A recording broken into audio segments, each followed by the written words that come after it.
آغاز ما تویی و سرانجام ما تویی،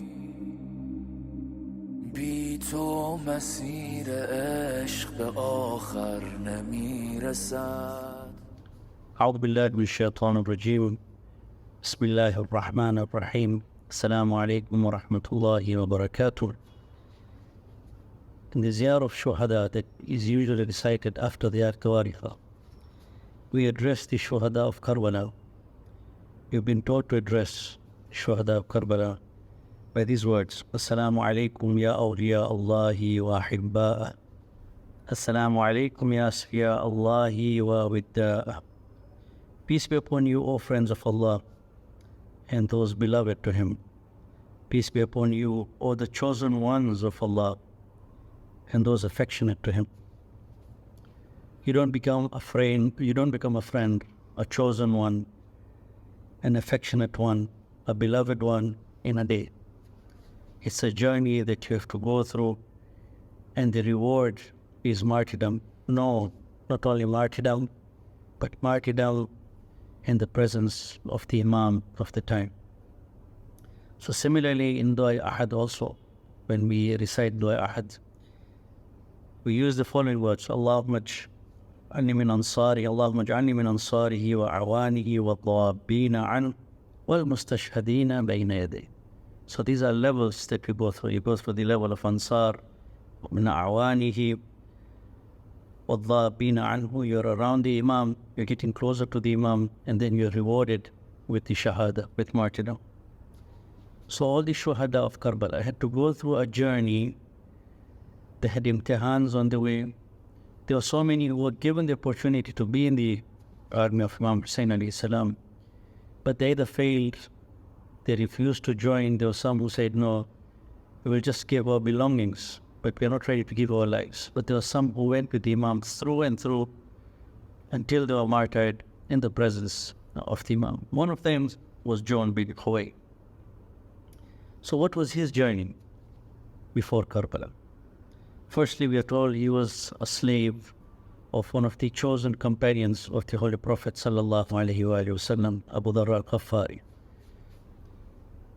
The companions of the Imam, or the companions of the Holy Prophet, and the Imams themselves, they had slaves, but they would not just make them work, but they would take that opportunity to raise their status, to raise the status of the slave, or to facilitate spiritual progress of the slave.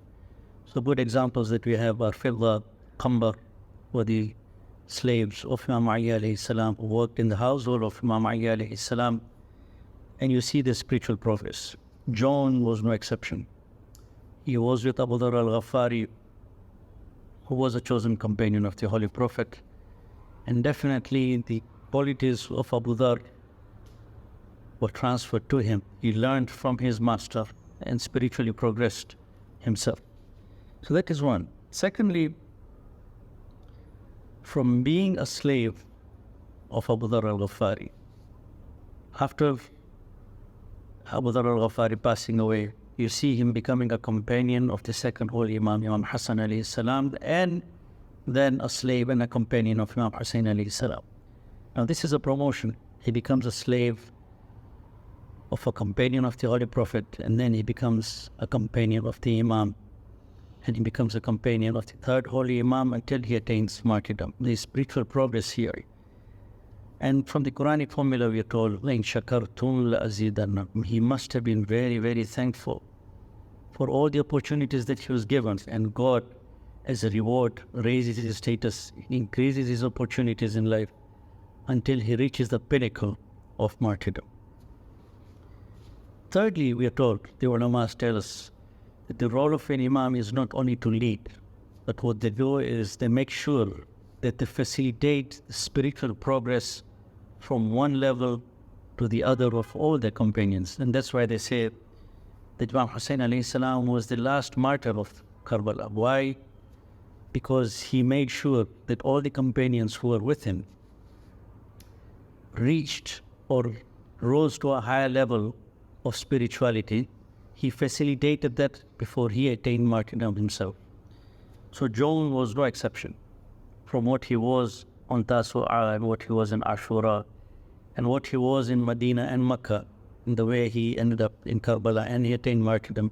These are just levels of spirituality that he was attaining, which was facilitated by no one other than the third Imam, Imam Hussain alayhi salam. Fourthly, Imam addresses John on the day of Ashura.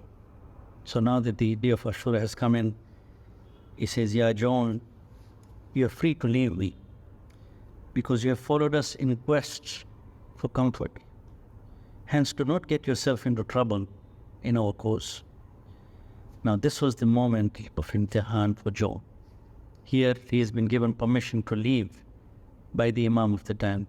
He's been told that you followed us in search of comfort, but now is a moment of difficulty. Whoever stays with us is going to be martyred. So Imam gives him the permission to leave. This is an imtihan for John. And look at his response.